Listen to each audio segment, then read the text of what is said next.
सूरजपुर एक छोटा सा गांव था, जहां सूरज की रोशनी हर घर को चमका देती थी। गांव के लोग सुबह उठते ही सूरज को थैंक्स बोलते और अपने काम में लग जाते। रामू एक चाय वाला था, जिसके पास एक बहुत बड़ा चाय का कप था। ये चाय कप कोई आम कप नहीं था, इसमें जादुई पानी था, जिसमें सूरज नहाता था और उसकी चमक 10 गुना बढ़ जाती थी। गांव वाले इस चाय कप को अपनी शान मानते थे, लेकिन चांद को सूरज की ये चमक बिल्कुल पसंद नहीं थी। वो रात में अपनी चांदनी बिखेरता, पर लोग सूरज की तारीफ ज्यादा करते। बस चांद ने ठान लिया कि वो चाय कप को खत्म कर देगा। चैप्टर 1, रामू का चाय कप और सूरज का नहाना। सुबह सुबह सूरजपुर में सूरज चमचम चमक रहा था। गांव के बच्चे खेतों में खेल रहे थे और बूढ़े लोग पेड़ के नीचे बैठकर गप्पे मार रहे थे। रामू अपने बड़े से चाय कप को चमकाने में लगा था। ये कप इतना बड़ा था कि उसमें पूरे तालाब जितना पानी आ जाता था। आज सूर्या भाई मेरे चाय कप में नहाएंगे। ये जादुई पानी तो कमाल का है, गांव की जान है। सूरज आसमान से नीचे उतरता है। वो एक सुनहरी चमक के साथ चाय कप में कूदता है। पानी चमचम चमकने लगता है। रामू, तेरा चाय कप तो सुपर हिट है। इस जादुई पानी में नहाने से मेरी रोशनी डबल हो जाती है। गांव को और चमकाऊंगा। कमला और सुनीता चाय कप के पास आती है। दोनों हाथ जोड़कर प्रार्थना करती है। सूरज देव, हमारे गांव को हमेशा रोशन रखो। तुम्हारी रोशनी से हमारा गांव चमकता है। रामू भैया, तेरा चाय कप तो गांव का हीरो है, इसे कोई आँख ना लगे। लेकिन गांव के बाहर एक ऊंची पहाड़ी पर चांद छुपकर सूरज की चमक देख रहा था। उसकी आंखें जलन से लाल हो रही थी। ये सूरज हर जगह चमकता है।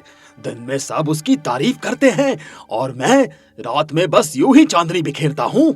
इस चाय कप ने उसकी ताकत और बढ़ा दी। इसे तोड़ना ही पड़ेगा। चांद एक काले बादल के पीछे छिप जाता है और साजिश रचने लगता है। चैप्टर 2, चांद की साजिश और काली छाया का जन्म। चांद ने अपनी काली जादू की किताब निकाली। उसने किताब के पन्ने पलटे और खतरनाक मंत्र पढ़ा। अचानक आसमान में काले बादल गरजे और काली छाया नाम का मॉन्स्टर धुएं से निकलकर सामने आया। काली छाया, तेरा काम है उस चाय कप को खत्म करना। सूरज की चमक को हमेशा के लिए बंद कर दे। जो हुक्म मालिक, मैं उस चाय कप को राख में मिला दूंगा। रात होते ही काली छाया गांव की तरफ बढ़ी। अंधेरे में उसकी काली आंखें चमक रही थी। वो चाय कप के पास पहुंची और अपनी काली ताकत से पानी को जहरीला करने लगी। चाय कप का पानी काला होने लगता है। चारों तरफ डरावना सन्नाटा छा जाता है। अरे, ये क्या हो रहा है? मेरा चाय कप तो खराब हो रहा है। ये पानी काला कैसे हो गया? रामू भैया, ये कोई काला जादू है। जल्दी सूर्या भैया को बताना होगा। सूरज आसमान से नीचे देखता है। चाय कप की हालत देखकर उसका गुस्सा 7वें आसमान पर चढ़ जाता है। कौन है ये जो मेरे चाय कप को बर्बाद कर रहा है? चांद, तू ही है ना, बदमाश? हाँ सूरज, अब तेरी चमक खत्म होने वाली है। काली छाया, उस चाय कप को पूरी तरह तबाह कर दे। चैप्टर 3, गणशु की ग्रैंड एंट्री और पहला ट्विस्ट। रामू, सुनीता और कमला डर के मारे गणेश मंदिर की तरफ भागे। मंदिर में गणेश जी की मूर्ति चमक रही थी। गणशु भैया, मेरे चाय कप को बचा लो। चांद ने इसे जहरीला कर दिया। गांव की रोशनी जा रही है। गणेश जी, सूर्या भाई की ताकत कम हो रही है, प्लीज कुछ करो। अचानक आसमान में बिजली कड़कती है। बादल हटते हैं और गणशु एक सुनहरे लाइट में मस्ती भरे अंदाज में प्रकट होते हैं। अरे मेरे दोस्तों, क्यों रो रहे हो? गंशु भैया आ गया। ये चांद क्या ड्रामा कर रहा है? चलो उसकी चाय ठंडी करते हैं। गंशु मूषक राज को बुलाता है। मूषक राज उछल कूद करता हुआ आता है। गंशु भैया, मैं तैयार हूँ, चांद को मजा चखाएंगे। गंशु चाय कप के पास पहुंचा। उसने अपनी जादुई सूंड से चमकता पानी छिड़का। काली छाया का जहर धीरे धीरे साफ होने लगा। चाय कप फिर से चमकने लगा, लेकिन तभी पहला ट्विस्ट आया। चांद ने काली छाया को और ज्यादा ताकतवर बना दिया। काली छाया एक विशाल मॉन्स्टर में बदल जाती है। उसकी आंखें आग की तरह जल रही है। गणेश, मेरी काली छाया तुझे हरा देगी। चाय कप अब मेरा है। अरे ये तो मजा आ गया। चल देखते हैं तेरा मॉन्स्टर कितना दम रखता है।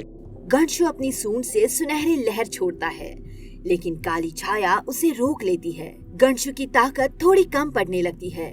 सस्पेंस बढ़ जाता है। चैप्टर 4, सास बहू की हिम्मत और दूसरा ट्विस्ट।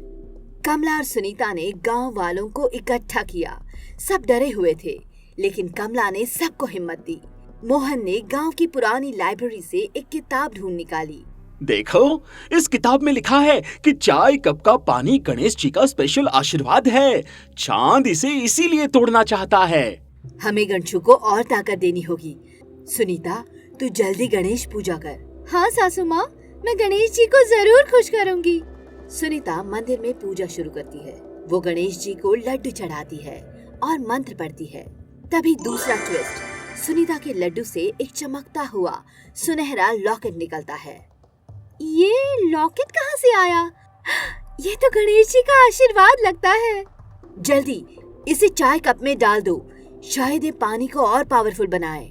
सुनीता लॉकेट को चाय कप में डालती है। पानी सुनहरा चमकने लगता है, जैसे उसमें सूरज की रोशनी भर गई हो। सूरज ने उस जादुई पानी में नहाया। उसकी चमक पहले से 10 गुना बढ़ गई।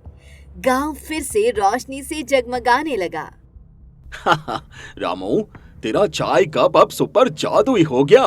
गणेश जी और सुनीता का थैंक्स। सूर्य भाई, अब गांव की रोशनी कोई नहीं रोक सकता। चैप्टर 5, चांद का आखिरी अटैक और तीसरा ट्विस्ट।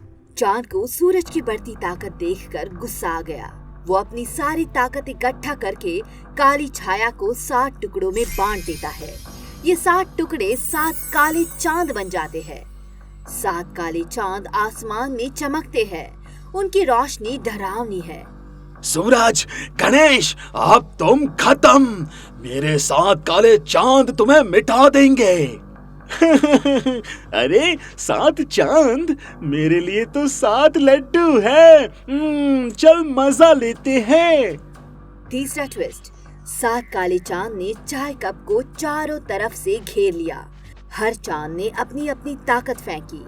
आग, अंधेरा, जहर, बिजली, तूफान, पानी और भ्रम। चाय कप हिलने लगता है। पानी फिर से काला होने लगता है। गणशु भैया, मेरा चाय कप बचा लो, ये गांव की जान है। रामू, डर मत, गणशु भैया सब संभाल लेंगे। थोड़ा पॉपकॉर्न लाऊं? मोहन भैया, ये टाइम जोक्स का नहीं है। गणशु भैया प्लीज कुछ करो। Chapter 6, final fight. Ganesh versus 7 काले चांद। गणशु ने अपनी सूंड को हवा में लहराया। सूरज, रामू, सुनीता, कमला और मोहन उसके साथ खड़े थे। मूषक राज ने चांद की जादुई किताब चुरा ली। गणशु भैया, इस किताब में 7 काले चांद को हराने का सीक्रेट मंत्र है। वाह मूषक, तू तो सुपरस्टार है। चल अब इन चांदों की चाय ठंडी करते हैं। लड़ाई शुरू हुई। 7 काले चांद ने गणशु पर एक साथ अटैक किया। आग! पहला चांद आग की लपटें फेंकता है। चारों तरफ गर्मी फैल जाती है। गणेश, इस आग में जल जा। अरे ये तो गर्म चाय है, मेरी सूंड इसे ठंडा कर देगी। गणशु अपनी सूंड से ठंडा पानी फेंकता है। आग बुझ जाती है। फिर वो परशु से पहला चांद तोड़ देता है। अंधेरा। दूसरा चांद अंधेरा फैलाता है। गांव में कुछ दिखना बंद हो जाता है। गणशु भैया, कुछ दिख नहीं रहा, हम क्या करें? अरे मेरे लड्डू की चमक इसे हटाएगी। गणशु एक बड़ा लड्डू उछालता है। लड्डू से सुनहरी रोशनी निकलती है और अंधेरा गायब। दूसरा चांद टूट जाता है। जहर। तीसरा चांद जहरीली हवा छोड़ता है। गांव वाले डर जाते हैं। गणशु भैया, ये जहर चाय कप को खराब कर देगा। रामू, टेंशन मत ले, मेरी सूंड ये जहर उड़ा देगी। गणशु सूंड से तेज हवा चलाता है। जहर गायब। तीसरा चांद टूट जाता है। बिजली। चौथा चांद बिजली की बारिश करता है। आसमान कड़कने लगता है। अरे ये तो बिजली का तूफान है। गणशु भैया, कुछ करो। मोहन, मेरे परशु से इस बिजली को काटता हूँ। गणशु परशु से बिजली को 2 टुकड़ों में काट देता है। चौथा चांद खत्म। तूफान। पांचवा चांद तेज तूफान लाता है। पेड़ हिलने लगते हैं। गणशु, ये तूफान चाय कप को उड़ा देगा। सासू माँ, मेरी सूंड तूफान को शांत कर देगी। गणशु सूंड से तूफान को रोक देता है। पांचवा चांद टूट जाता है। पानी। छठा चांद बाढ़ लाता है। चाय कप डूबने लगता है। गणेश, मेरा चाय कप डूब जाएगा, जल्दी कुछ करो। सूर्या भाई, मेरी सूंड ये पानी सोख लेगी। गणशु सूंड से सारा पानी खींच लेता है। छठा चांद खत्म। भ्रम। सातवां चांद सबसे खतरनाक था। उसने गणशु को भ्रम में डाल दिया। गणशु को लगने लगा कि वो हार रहा है। उसे भूत, राक्षस और 7 चांद दिखने लगे। गणेश, तू मेरे भ्रम में फंस गया, अब हार मान ले। गणशु भैया, ये सब झूठ है, भ्रम है। मेरी चुटकी इसे तोड़ेगी। मूषक राज चुटकी बजाता है। भ्रम टूट जाता है। गणशु वापस जोश में आ जाता है। वो सूंड से 7वां चांद तोड़ देता है। 7वां हिस्सा, चांद का खात्मा और चाय कप की जीत। 7 काले चांद खत्म हो गए। चांद अब अकेला रह गया था। उसने अपनी आखिरी ताकत से चाय कप पर हमला किया। चांद काली किरणें फेंकता है। चाय कप हिलने लगता है। मैं हार नहीं मानूंगा, ये चाय कप मेरा होगा। अरे चंद्र, बहुत हो गया, मेरी सूंड तुझे सबक सिखाएगी। गणशु अपनी सूंड से एक सुनहरा तूफान बनाता है। तूफान चांद को घेर लेता है। सूरज ने चाय कप के जादुई पानी से अपनी रोशनी और बढ़ाई। सुनीता ने लॉकेट से सुनहरी किरण छोड़ी। रामू, कमला और मोहन ने गणेश भक्ति में मंत्र पढ़े। गणेश, मेरी रोशनी तेरे साथ है, चल चांद को खत्म करे। लॉकेट, चांद को मिटा दे। लॉकेट और चांद की रोशनी चांद पर जोर से टकराती है। चांद कमजोर पड़ने लगता है। नहीं, ये कैसे हो सकता है? मैं हार नहीं सकता। अरे चंद्र, गणशु भैया के सामने कोई नहीं टिकता। गणशु अपने परशु से चांद को टुकड़ों में तोड़ देता है। चांद काले धुएं में बदलकर हमेशा के लिए गायब हो जाता है। चाय कप फिर से चमकने लगता है। सूरज ने उसमें नहाया और गांव रोशनी से भर गया।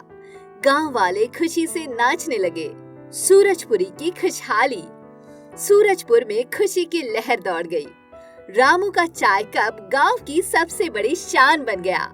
दूर दूर से लोग जादुई चाय पीने और सूरज की रोशनी में नहाने आने लगे। सुनीता और कमला ने गणेश मंदिर में बड़ा उत्सव किया। मंदिर को फूलों और लाइट से सजाया गया। मोहन ने गांव वालों को मजेदार जोक्स और कहानियां सुनाकर हंसाया। रामू, अगली बार चांद आए तो मैं उसे अपनी चाय पिलाऊंगा, वो भी फैन हो जाएगा। मोहन, तू तो बस जोक्स मारता रहा, गणशु भैया ने सब संभाल लिया। गणशु ने सबको ढेर सारे लड्डू बांटे। मूषक राज ने शरारत करते हुए कुछ लड्डू चुराए और भागने लगा।